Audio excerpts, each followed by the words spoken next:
Paano nga ba ang pagsunod sa hakbang? This is Shop!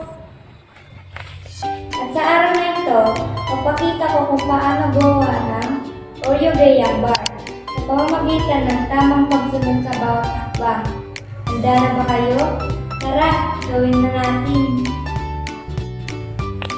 Pero bago tayo magsimula, silipin muna natin ang mga sangkap at kagamitan.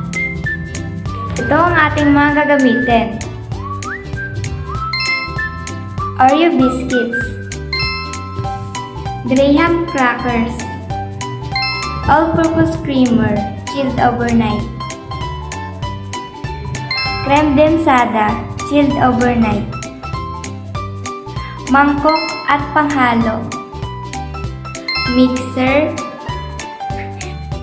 malinis na lagayang may takip. Unang hakbang, tiyaking malinis ang ating mga kamay.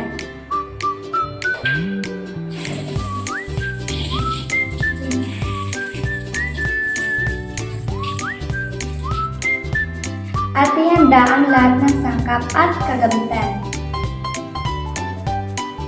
Ikalawang hakbang, durugin ang Oreo biscuits.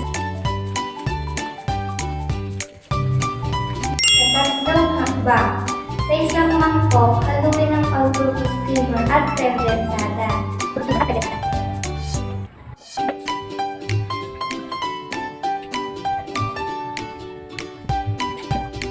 I-mixer hanggang sa lumabog ang sangkap.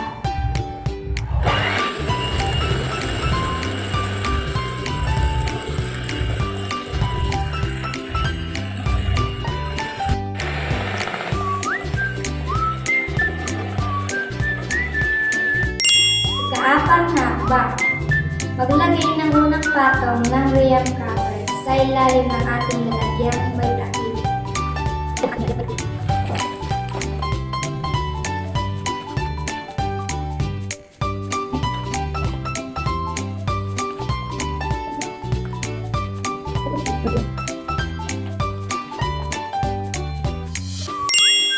Kalimang hakbang, buhusan at pantayin ang inihanda cream mixture sa ibabaw ng Graham crackers.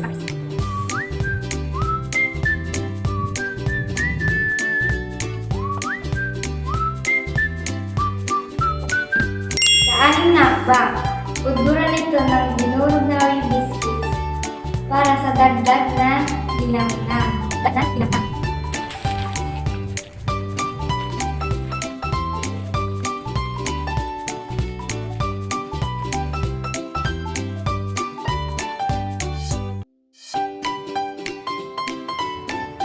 Ikapitong hakbang, tatakpan ulit ito ng Graham crackers sa pinakataas.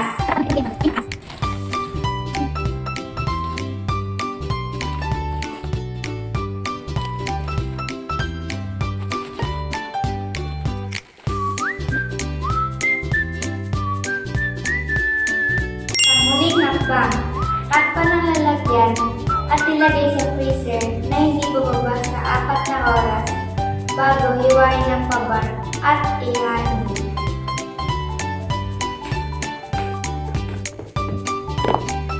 Tada! Handa na ang ating ginawang Graham bar. Kung nakita nyo, napakadali lang gumawa ng masarap na dessert kapag marunong tayong sumunod sa tamang pagkakasunod-sunod ng mga hakbang. Sana ay nag-enjoy kayo. Kung nagustuhan niyo yung video na to, huwag niyo kalimutan mag-like, share, at smile. Muli, this is Shops! Hanggang sa susunod, God bless, keep safe, bye! Performance Task sa Filipino. Pagsunod sa hakbang. Isinumite ni Janelle Maria Cabado. Isinumite kay Binibining Nina V. San Luis.